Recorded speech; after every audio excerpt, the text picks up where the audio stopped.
All right. Hey, everybody. Welcome to this session.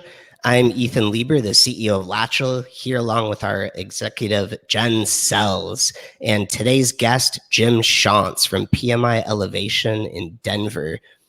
Earlier this week, Jen and Jim were both at Pulling Back the Curtain, a property management conference in Denver, run by Marc Cunningham, who I'm sure many of you are familiar with. And we're going to be talking about some of the key takeaways from that event. Jen, Jim, welcome to the show. Awesome. Thanks, Ethan. And Jen, for those who might not know, can you give a quick run through of what Pulling Back the Curtain is? Yeah, so Pulling Back the Curtain is really centered around industry leaders literally pulling back the curtain and letting you see the inner workings of property management based around how to grow your business. So it's a one-day conference with a second day optional of intensive classes that you can do that are really personalized to you. And it's all centered around learning the ins and outs of property management, learning how to scale and grow your business.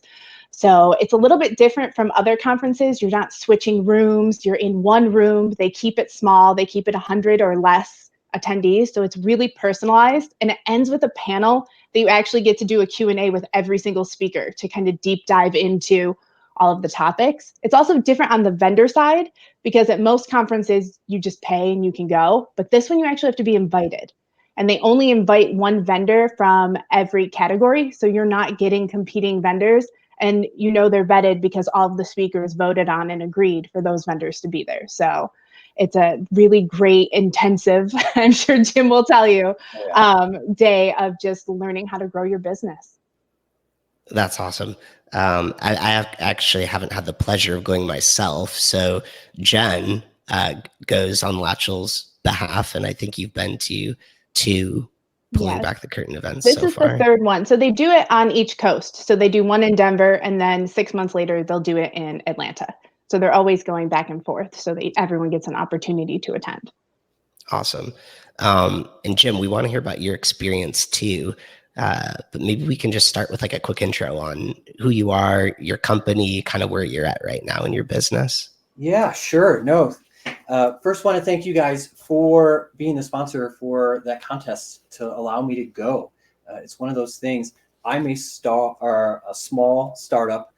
I've only been a franchisee of PMI for about 1 year and 3 months. So when you have a big, expensive conference, it's tough for us small guys to start getting out to those. So thank you guys. But a little about me. I started my real estate investing career in Denver about 10 years ago. So what I did was house hacking multifamilies. So I bought a single or a fourplex, lived in one unit, flipped every unit as it became vacant, and just kept moving around that way. And then eventually kept that and breadcrumbed it and then did it again with a duplex. So that's been 10 years. Denver has just doubled in that last 10 years. So real estate has been awesome. So fast forward 10 years doing a corporate career in real estate investing, I decided I wanted to do this full time. I wanted to be an entrepreneur. Property Management Inc. provided an awesome opportunity for me to kind of use rocket fuel to get a business going. They developed all the steps to get me to, how to do your marketing plans, everything that you can do as a startup business. And then I take that, and now I'm helping other investors here in Metro Denver as well to do real estate investing. I'm curious, what made you choose PMI as the franchise over the other options that you had? Sure. Yeah. I was thinking about doing it myself. There's always that option. And just knowing what your strengths are. I'm an analytical, operational person, so I probably could have figured that out. But I am not branding. I wasn't sales. They spent 1 year really teaching me the sales process of being a property manager, how to get clients, how to attract them, letting us focus on what we do best instead of trying to be everything to everyone else. And I did look at a few other franchises as well, had those conversations. PMI was just an awesome fit. They had a broker in my area that I work with that is my employing broker now, Randall Henderson. So I'll give a shout out to him. Really coached all of us. He's the executive trainer. I did Discovery Day with him. Everyone seemed to really care about us growing our business. They showed us a roadmap of where we would be 1 year, 2 years, 5 years from that meeting if we went with them. So it just was an awesome opportunity. I'm kind of curious, like, are there hurdles you've hit as a startup property manager? Let's start there, and then I'm kind of curious in digging into like how being a part of PMI has helped overcome them. But what are some of the big hurdles you've had? Well, yes, there is as a franchisee, there's going to be the biggest hurdle of the upfront costs. So my upfront costs are probably higher than most property managers getting started. But with that comes all the training. Biggest hurdle is just I didn't have going to this conference this week. I met a couple gentlemen that are probably around the same door count. I'm at 53 right now. These guys were right there, 60 or 40. Mm-hmm. Hearing their stories is super similar.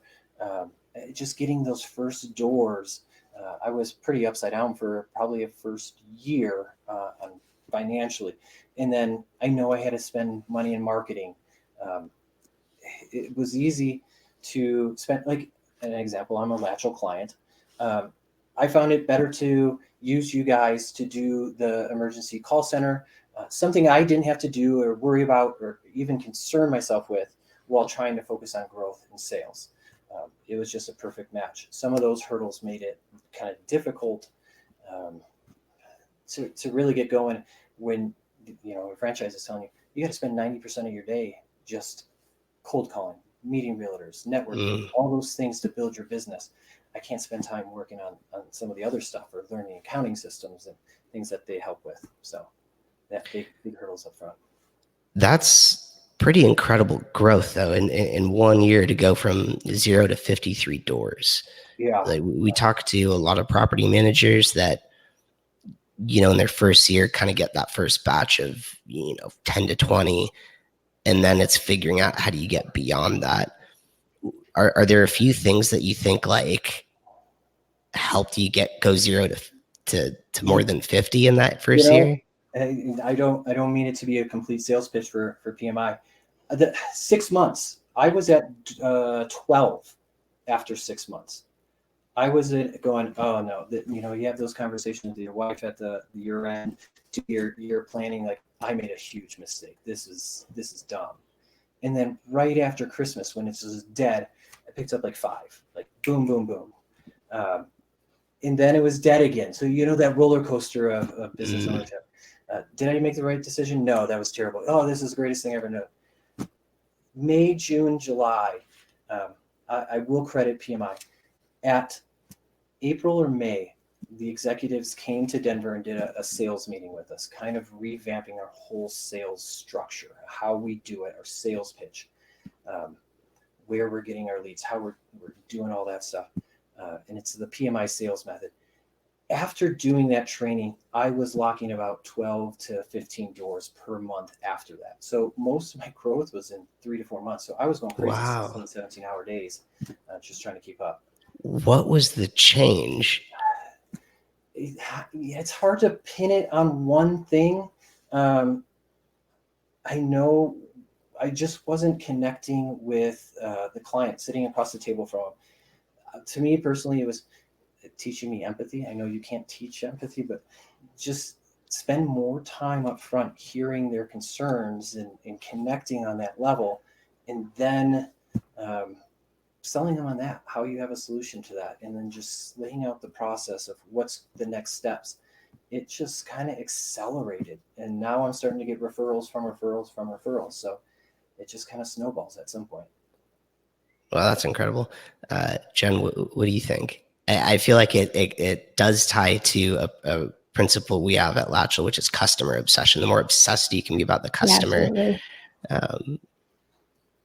Yeah, what are your thoughts, Jen?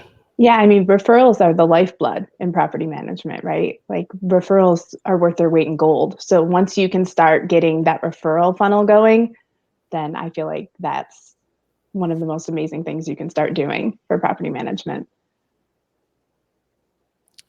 Maybe we can dig into some of the key takeaways that you may have pulled from pulling back the curtain, and maybe a good segue is to start with those sales marketing takeaways, if there were any. Yeah, let's go into. So there were 6 speakers there, and they were all incredible. They gave us so much actionable content at the end of each day, or the end of the day. It's almost like mind blowing I'm looking back at my notes now 2 days later, and I'm like, I don't even remember half that stuff. But Liz Clayman, she works in town with Grace Property Management, property manager here at Marc Cunningham's company. Yeah. So she came in, and I think she was a sub. So she was in for Abby to coming in. But I'm just trying to read some of those notes. How to help us be visible in front of the community that we're in, how to generate some of those lead sources, being in groups like the Chamber or BNI, going to your local realtor board. She kind of says, just be out there, be immediately responding to your leads when they come in. It's a fast-paced business. You have to be the first one to call. You have to be the first one to make that solution. And then I stole it. So one of the things, one of the speakers said, I think it was Marc Cunningham as well, be fast to implement or something like that. That's the key leadership differentiator, fast to implement. So, Liz gave us one advice when you're talking to a tenant or a client, tell me a little bit about your situation. I've used that 4 times in the last couple of days. They just go into their situation. It kind of just cuts through the clutter of him hawing around on a sales pitch. They get to it, and it's like, that's awesome. So seeing some of those tips in action already. But yeah, so that's some of the marketing pieces, setting your expectations up front. She said she spends 10 minutes listening to a client, 10 minutes telling them about their company. She goes, if it turns into a 40 to 50 minute conversation, she knows it's not going to be a good fit. If it's a short one and just give me your rate, it's not going to be a good fit for them. So some of those things are really going to help me with my business, because I'm looking at the clock as I'm doing my sales calls now. And I'm like, okay, that was a 24-minute call. That's probably a good lead. Yeah. I'm curious, is there something specific you're looking for when you say, tell me about your situation? Well, it starts letting them get the emotion out. I don't know if she dug into it, and if she did, I didn't keep that note. But for me, tell me about your situation is, I don't want to just know about it's 2 doors or 2 beds, 1 bath, 400 square feet. I want to know, are you moving because of relocation? Are you scared of being a property manager? Have you been a property manager? So I start digging into those things, because the ones that don't have that experience, you're going to handhold them a little more. Kind of how to sales them. And then the people that have been managing for years and are on their 3rd manager, they know exactly what they want. They're already asking the questions of you, so they don't come forward. So yeah, that situation gets the emotion out, and once you can connect with that emotion, that's what I think. And it goes back to why I think some of my sales numbers have gone up, is connecting with that emotion. That's interesting. I'm curious too on the setting expectations side, because it sounds like you've had all this growth in just a few months. And I'm curious what your learnings on setting expectations have been. I think it's a big struggle for a lot of property managers to set the right expectations, because if you do it wrong, it's sort of like an under promise or over deliver situation. You don't want to under deliver. So are there some rules you have on that? Well, I'm sure a lot of business owners come into this where they do a sales pitch. They think they rocked it, and then they find out a competitor get it. In my world, it's easy, because I can see, within a week or 2 weeks, which companies listed that property. So I know who got it. Then I go to their website and like, what did they have that I don't have? So every single one of those sales pitches, okay, they offer 4 inspections a year. So then I started offering 4. So I changed all of my expectations, and then I realized I couldn't maintain all that. I'm still a solo operator. I think I saw it in one of Brad Larson's posts through his property management mastermind group. It's almost when you get to 200 properties, doing 4 inspections a year, that's 800, and then take that down. That's 3 or 4 a day.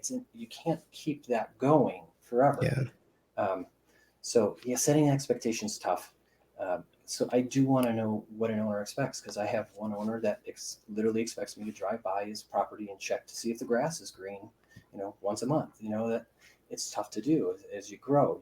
So I have to set the expectation of here's my systems here. If you like this, then you'll be a good fit. And if not, I can't really move too much on that. Yeah, Latchel, we kind of have to do some of the same. And I see expectation setting a lot about making your company scalable. That if you set any expectation for anyone and you want to please everybody, there's no way to scale and grow that business. Like if maybe every customer wanted you to drive by and check the grass every month, maybe you could create a process out of that and hire someone to just go check grass all day. But when it's only a few, you're better off saying, hey, let me level with you. We don't do that. We're not going to do a drive by your property every month. So yeah, it's important to create that scalability, I think. Do you have any thoughts on that, Jen? Yeah, I mean, I absolutely agree. We have to do the same process as well to figure out what's scalable and what's not. And it's when you're first starting, it's hard, right? Because when somebody says, "We drive by and check my grass," and they're your third door, you're like, "Whatever you want, absolutely." But then as you grow, it's like, "Whoa, no, why did I make that promise? There's no way I'm going to be able to keep doing that." So it's good to know up front to start setting your expectations. I think they talked about there, set your expectations as if you're going to grow by 200 doors next month. So make sure that's where you're setting your expectations in your processes.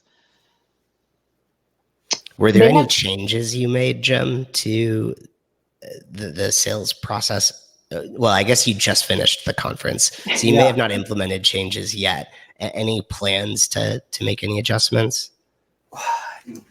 There's so much to implement. So I'm literally going through my notebook. It's like 25 pages, and I see stars all over the place. That is an action item for me to do. I'm trying to find the first star. Oh man. And then of course I was writing so frantically, I can't even read my own writing. But yeah. Oh, one of them, I think it was Liz, have a rent ready document. Give it to your owners. This is what rent ready is. I don't have that.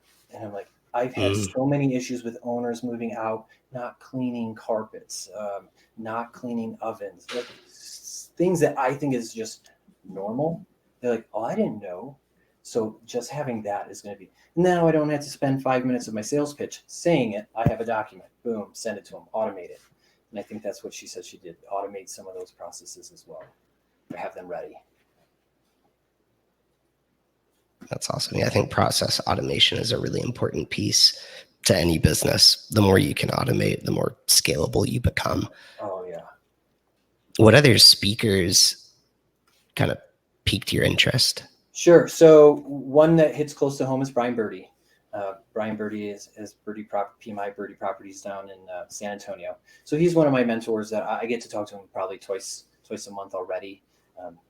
But some of his stuff was just awesome. So he went through how to sustain growth. Like there's growing, you can do it really quickly, and then how to do it over the long haul. Brian had a moment in there, and we were kind of chatting about during the pre-conference. Where a young startup like myself asked, like, where should I focus, or where should I spend my time, or what should I do, or who should I hire?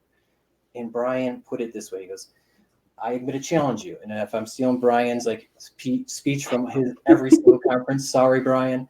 But he had a speech and he said, for a week, go home, write down everything you do. Literally, like I talked to a client 4 minutes, wrote an email to tenant 6 minutes. I drove to the property, 34 minutes. Write it all down. At the end of the week, give everything a value. Is it a $1 sign? Is it a $4 sign?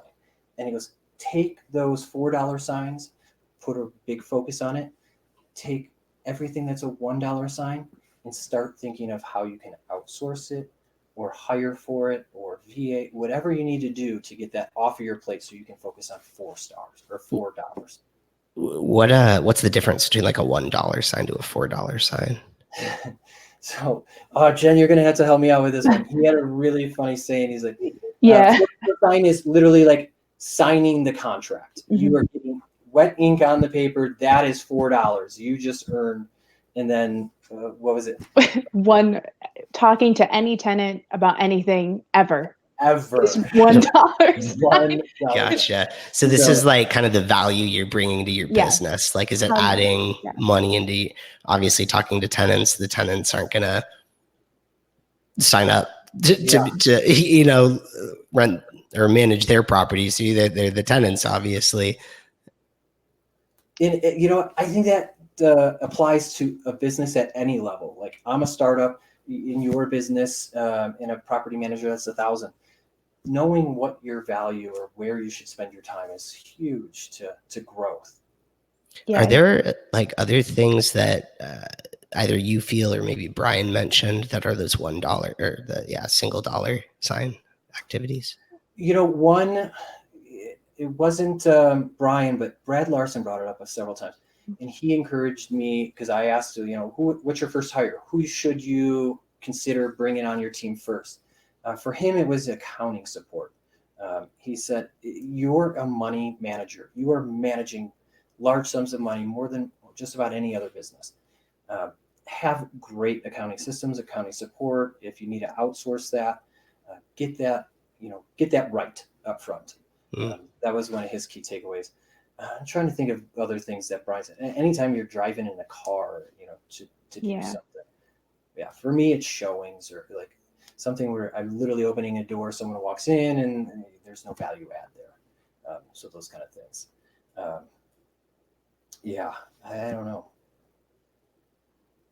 Oh, that makes sense. I mean, I think that's why there's all these companies trying to do things like self-showings. It's low value for you to spend a half an hour there, half an hour driving back to the office, plus 30 minutes, showing a place when you can throw a lockbox on there, have a self-showing scheduled. So long as the lockbox works and you don't have anything in the property that can be stolen. But yes. Like he to anything, a call from a tenant ever, like you just think about that. That could be maintenance calls, that could be showing setups, that could be, is it still available? The prospective tenant, like any time that you're dealing with those things that take you away from a strategic mission of your company.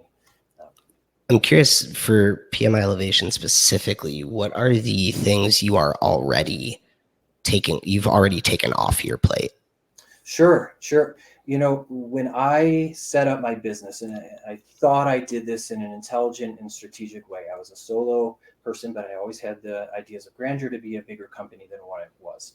I could hire employees, but I took the route of using, contract or outsourced vendors in the space that are awesome. So I'm a tenant turner client.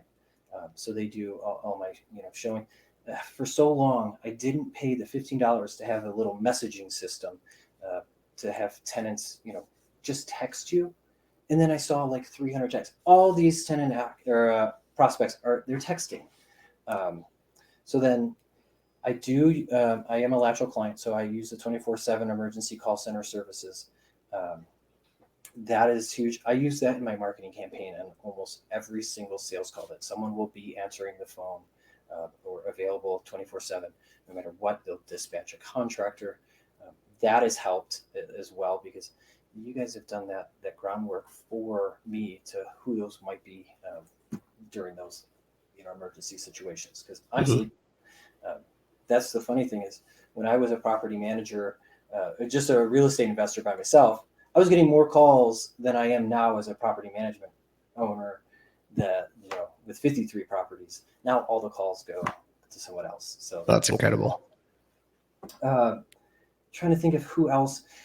Obviously, being a franchisee of PMI, they do my accounting for me. So I use what they call PMI books. So they have accounting resources there, and they're doing my marketing, branding, everything on that side of it, which is the amazing part. Their team is awesome. Um, so I'm not creative. I definitely don't. I'm not artsy, and I'm not. So I rely on them. We use PMW for our websites. They do our Google marketing campaigns, stuff like that. So I am outsourcing a ton of stuff of the operations of the business, um, even when I was smaller. So that's why I was probably so deep in the red at the start of the business. But I knew I wanted to set up those systems to allow for scalable growth. So where's most of your time focused now? Well, I still try. My goal now is still having 50% in front of clients. It's either trying to follow up on leads, networking. I do BNI. So those kind of things. I'm trying to still stay ahead with realtor events, anywhere where I can stay ahead of the marketing piece of it. And then, it's long days. I am still doing a lot of my showings. I just did bring in a showing assistant to help me with some of those showings. Mm. That's kind of cool because she's awesome, and I've worked with her for years. So that helps when you can trust somebody to take care of all the showings. Yeah. Good question. I need to do Brian Birdie's right. Yeah. You have an action item for yourself. Chart it out. Yeah. Because I know I'm busy. I don't know what it's doing though. It's half the time. Yeah. I think that was the overall message from everyone was you can't be good at everything. So don't try to be good at everything. Because your ultimate goal is to be able, what did he say? Sit back and just count the money, right? That's everyone's ultimate goal in any business is to outsource and have processes and systems in place to where you just get to be that executive decision maker. So we talked about Brian and Liz. Were there any other speakers that stood out to you with some key takeaways? Yeah. So the whole reason I probably even know about Pulling Back the Curtain is because I listened to Brad Larson's podcast. So when I finally got to meet him, it was pretty cool because you feel like you know someone on a podcast. Like your listeners probably feel like they know you, and because my story. I met him in the food line, and I know he's doing a keto thing or a keto challenge. And I'm just like watching him sitting there looking at all the food, going, deciding what's going to be best for keto. What can I eat? What can I not eat? But he had some great stuff. So his session was on, there's 40 different things you can call it, but fee optimization, how to maximize the revenue per door for the doors you have or the doors you want to get. And there was a lot of stuff and a lot of conversation and questions back and forth with the audience on some of his programs. Like he threw a ton out. Like he was trying to pack 2 hours into an hour. He was flying through this stuff. So my notes are sloppy because he was talking so fast. So, were there one or two things that kind of stood out to you on like the revenue optimization? Well, yeah. And he said in his business, if you look at an industry average, something for every door or for every dollar of management, the average property manager is making, I think, is like $1.25 or something. How do you put it? It's like 25% of every dollar is ancillary fees, the leasing fees, the extras. And in his business, he's got it up to about $1.50 per dollar of management is ancillary, or 50 cents of every dollar is the extras. Oh, interesting. Additional fees, the add-ons, the things like that. And so you went through some of those programs that he personally implemented. Some of them were super recent, so you really didn't know how they stand the test of time. But a lot of those programs and just going down a list of things that he had. Anything that you're not doing that you're going to implement? Well, he did challenge us on one. And what do you, a 1099 preparation fee. He's like, it's so simple. And he's just like, do that at the end of the year. You have to do it with all your owners anyway. You have to verify this thing through other site. It's costing you money now. Turn it into a profit center. It's something that they all expect. And he goes, some of those things, you just don't get any pushback. You think you're going to get pushback on these fees, and you don't, because they just expect it's a part of managing their property for them. Yeah, I'm curious, and I'm asking from Latchel's perspective as a maintenance provider, but I hear a lot of our customers doing ancillary fees on maintenance. Curious, are you doing any ancillary fees on maintenance right now? And if not, do you have any plans to implement any type of ancillary fees there? Sure. So I've got different answers. PMI wants me to, as part of our sales program. They encourage that we should be doing something for a markup. Mm-hmm. And Brian Birdie kind of tells us your management fee is something you do every month. It's the same thing. That's what your management. Anything you do above and beyond, you go above and beyond. That should be paid separately. And maintenance is one of them. If your toilet doesn't run or break every month, it's not a part of your maintenance. Now, I found, and it is probably industry or market specific, it was a selling differentiator for me because I think a lot of people are doing maintenance markups.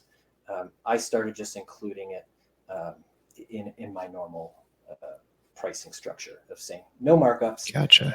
I don't think that's going to last forever, especially as I have to have a maintenance coordinator or work with a firm like yours to do maintenance coordination. That's when I'll start. Once it's starting to cost me a lot more, because it's just me. It's however long it takes me. At some point, you'll scale enough where it's significant, and you have to hire someone, right? Yeah, to offset that. Well, or you upgrade your Latchel service. One of the two. Yeah, either way, though, you're spending more money. So the question becomes, well, how do you make that money back? Yeah. So did Brad Larson say one way or another on the maintenance side of how to cover costs there? Was his advice to do like a markup, or did he have some other method? His company does a markup. Markup, okay. Yeah. That seems to be like the most traditional kind of method. I see 10% as sort of like a normal average kind of markup from our customers that do markups. It's usually around 10%. Yeah. And that seems to cover any coordination costs and things like that. So I'm looking at my notes here. He had some maintenance oversight cost, a home warranty fee. Like if you have to deal with a home warranty company, because you have to in your business as well, I'm sure. We actually didn't do it for the longest time. We were like, no, we're not working with home warranties. We don't coordinate those. Like we send that back to you. We just started running a beta program. We don't have all the results in yet. It seems to be promising, but home warranties are a disaster. I know so many companies that just say, I won't take your property if you have a warranty on it. Yeah. Well, it seems like customer. Brad wasn't fighting it, but he says, charge him a fee. He goes, every time you have to deal with a home warranty, every work order, every call, fee. Boom. So things like that. Those little fees that he had in his program.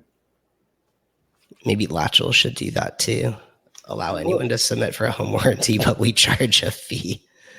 Because it's a time suck. I haven't had to do it because I've kind of, every single person that had it, I've been successful in coaching them away from it. Because 90%, 85, 90% of my clients are single family homeowners leaving that property, don't really invest. They're not doing it for the investment. That's who I'm kind of finding in my market. And they had the home warranty program. And they loved it as a homeowner because it's cheap, but tenants hate it because it takes too long. So that's kind of what's happened. And I just steer them away from it, saying, you have me. I coordinate way faster than they will. So you don't need them. So before becoming an account executive at Latchel, Jen was actually an operator in our operations, like assisting all the coordination effort. And I think when we decided, we won't do home warranties anymore. This was before we reopened it with a beta program. I think that was maybe one of the most exciting things we ever told Jen, that we won't have you do home warranties anymore. Yeah, I think it was noon and I was opening champagne. I was like, yes. I thought you were going to say she worked for a home warranty company. No. No. Jen's background is actually more on the large multifamily side Okay, of things. Yeah, in commercial. fantastic. So any other speakers that stood out to you? So obviously, because I'm in the Denver market and I'm in NARPM, I get to hear Marc Cunningham on a regular basis. So his stuff was awesome. It's for my future growth was what he was talking about employees and staff and how to treat your team and how to work with your team and how to build that. I don't have anyone here, so it's kind of like just hypothetical and note taking and how to get those first hires. And I think he's the one I asked, the first hires, like, because he had that topic. But he's a systems process guy, and I can totally appreciate that about him because I love that stuff as well. But this process manual. So when he did his day 2 session where he really dug in, I think he was going over some of those process system manuals and programs that he has, employee roles and things like that. Can you tell us about what day 2 was like? Day 1, I get that you listen to the speakers, you have that kind of round table. Can you tell us a little bit about day 2? So I didn't personally go to day 2. Okay. So I didn't do that part of it, but it sounded like, because every speaker during their presentation was digging into, hey, here's what I'm presenting in day 2. So like I know. So you got kind of the teaser. yeah. So I knew what I was missing out on while missing out on it and getting back to the day-to-day business. Well, you have so much now to implement anyway. Exactly. You So spend day implementation. right. So I already have my stuff. But like Brian Birdie, he came out with 15 guarantees. Take your business, all those things that you already do, make it a guarantee. Guarantee it to your client. And then he was going through how to do that or what programs or the verbiage behind each of those guarantees and how to put that into your business. And I'm sure it went way deeper, but in an hour and a half in a 10-person room, when you get, 6 owners of businesses that have 1,000 doors, you don't get that every day. So I know awesome. Dave's for PMW. They actually, if you signed up for his class, he actually went to your website and did a full critique. And then in his class, everybody got to go through the critique. So I was like, wow, that's amazing. They were getting someone was trying to sign up for it the day before. And he was like, no, I have to. There's a deep dive that we do. And so, they really do those class. It's only, I think it's like 10 to 15 people that they limit it to. And it's really like a 2-hour or hour and a half where they really go deep into that subject. So I know one of the speakers talked about social media marketing, right? And Google Analytics. I thought that was really interesting because the way the industry shifted in the last 10 years, where if you're not on top of that, you can get buried. I know some people were checking theirs after and realizing that they weren't even registering, and they were like, oh, this is a problem. Can you talk a little bit more about that? I know that that was something that they brought up and did a presentation on. Well, I'm not sure about the social media side. Who was the speaker on that? Because I know Dave Borden talked about Google Analytics and having that on top of your website is a must to show up on Google. He also dug into one that I thought was awesome. It was essentially, he called it like Google hot mapping. So he took an ad at the top of the page and he said, okay, so you show up here, you're the ad on top, you're the paid spot. 10.8% of the people are going to click you. The next one, it drops off huge. It was like only 3% of the second ad gets clicked. And then he kind of went into that map and he's, how you show up there, mostly proximity based. But then the first organic spot was a 27.9% like click through rate. And it's just like how to get there to really accelerate your marketing.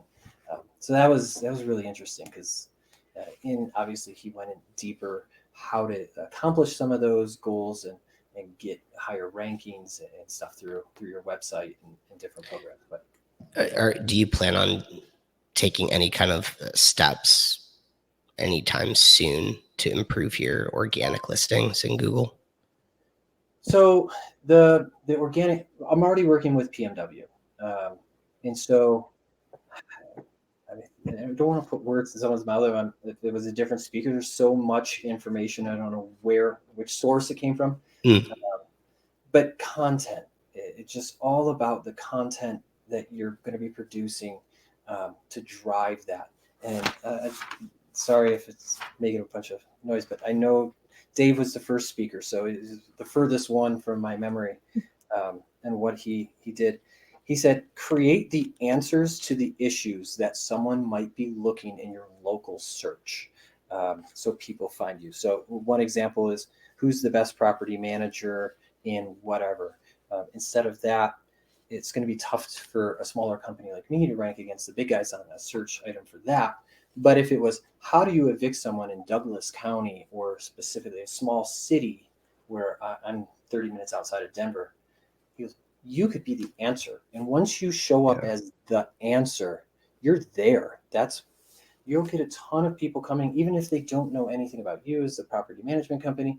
And if they realize they ask the same questions as a solo landlord, and they keep seeing your name up there, they're like, maybe I should just call them or work with them, something like that. So that was one of his suggestions: be the answer to a question locally.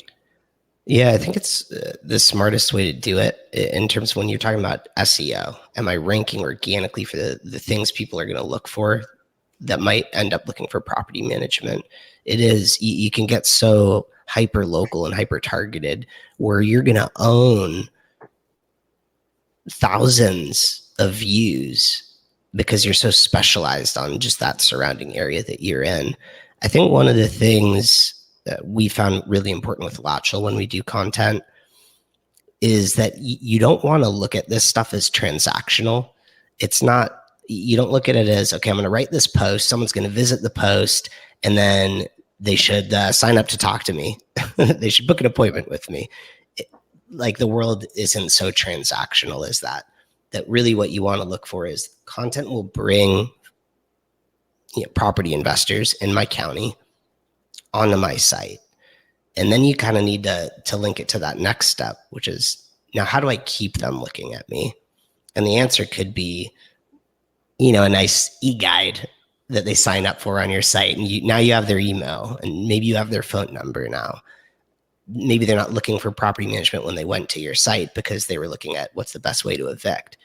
But at least now, cool, I have this property investor's information. Maybe I'll give them a call the next day. Say, hey, I saw you dropped on my site. Just wanted to introduce myself. Or maybe you create like that email drip campaign. I'm curious if you have any of these sort of like cyclical marketing tools built yet, or if you're really more focused on the networking side for now. Some of because the website's designed by PMW. With PMI, we have a program, our CRM is called Active Campaign. So yeah, we're trying to collect stuff from our website visitors to then actively retarget them through the Active Campaign, hit them up with regular rotation of emails, monthly newsletters, whatever we can. But it's tough because I'm coming out of, the last winter was when I got to really build a lot of my marketing campaigns. And then April, May, June, I've been slammed. So I'm looking forward to having time to from growth though, right? Yeah. So it's a good slammed. Yeah. But that's where I'm going to start working on some of those posts that I can just release the rest of the year, or retargeted campaigns, that kind of stuff. Yeah. I will say too, I think when we talk about these traction channels, and we talk about where do you grow? Is it from networking? Is it from word of mouth? Is it from, people coming into the site and signing up to talk to you? Yeah.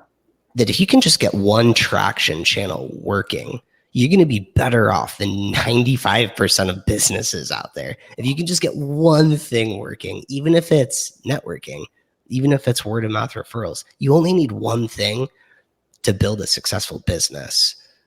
And then when you have the bandwidth, you can get a second one, and now you're, super successful. Yeah. But you only need the one. And it sounds like you've really built an amazing traction channel in the networking you've done. Is that where most of your sales come in? It's it's what they call the low cost, high time. Mhm. When you're starting up, that's what you have. Low, not a lot of overhead or deep pockets there to spend on some of those marketing channels. Yeah, I'm still spending a ton on marketing channels, that's for sure. But yeah, the B&I has been good, and then starting to get the clients and wowing them with the service level. I'm starting to get their referrals, their friends that are deciding to rent or have. So that's kind of cool because it's not taking it from another property manager. It's someone who wasn't in the rental game, and now you're helping them make Are that. you do you do anything to cultivate those word of mouth referrals, or are they just kind of coming in naturally? No, I don't. Um, I don't market it, but I thank my clients by giving them a free month of management. I should market that. Thank Well, you. a free month of management is huge. I thought you were It going to say like is. I give them a bottle of I champagne. know. I was like, oh, you give them a book? But Wait. they keep giving me a client because you think of what you're paying for, like a Google channel to get a closed client. So we track that through Active Campaign. I can tell Mm. how many I've closed through each channel. Like my 1 month of management is the cheapest marketing channel I have for paid. So I kind of, I'm paying realtors more than that for referrals if they bring a client. So yeah, it is tough. That's why I like the BNI. It's a free referral, but Yeah. that I pay for. But yeah, trying to think of different ways I cultivate it. Probably not just wowing them with service. That's I 100% am on board with you Yeah. telling your customers they'll get a free month for a referral. I think Yeah, you'll I get can't a lot physically from give that. them money because we're being an agent and all that. So just trying to figure out different ways, and that's one of them. There's I've worked. We don't do heavy referral based marketing at Latchel. At previous companies that I've worked for before starting Latchel, referrals was a huge part of the business, and a lot of the way we talked about referrals was people don't refer you just because you're offering money. Maybe it's like the extra incentive, but people refer you because they want to spread the love. Yeah. And you need to create that kind of culture of love with your customers, primarily loving your service. Yeah. But then they're going to want to share that. And you kind of cultivate it by saying, share the love, spread the love, like, bring more people into this awesome, community we're building. But it all starts with amazing service. Are there certain things you do to continuously improve on your service? Like any ways to track where you need improvement or any specific things you target on improving? No, at this point, I don't, and I hear, offices or other managers, big companies with the EOS systems or traction. I want to get there, for me, so I don't really have to tap the pulse of, do you have how many angry owners you have? I know when they're angry, but I don't put a number on it. Uh, that's one of those things as I grow, especially with employees or trying to see how some of my contractors or outsourced vendor partners are doing in some of those service related touch points with our clients or owners or tenants. I'm But sure at 52, like it's still small enough you can track it in your head. Yeah, and that's where I'm at. I know the anger, the Belker. I got the one guy who loves me over here for, I don't have to do that much to impress him. And I got the other guy I'm working my butt off, and I can't, there's no getting him over the hump. So, and that's the crazy thing too. The ones that you work your butt off for tend to be the ones on the other side of the hump that don't appreciate or it comes back to the setting expectations, right? Yeah. A lot of times it was just wrong expectations, maybe. I don't know. I think it was Brian Birdie. He said one of the great things, he had employees, and at the end of the year, he gave them the opportunity to say, if you could fire a client, who would it be? And it's just, I fired my first client yesterday, and I feel great today because it's such a relief. It's somebody who, even as I sat in pulling back the curtain, making myself better, was just blasting me all day on my phone because of some little tiny issue, like my grass wasn't green enough, like silliness. So that is so huge. I lost where I was going with that because I got euphoric of losing a client.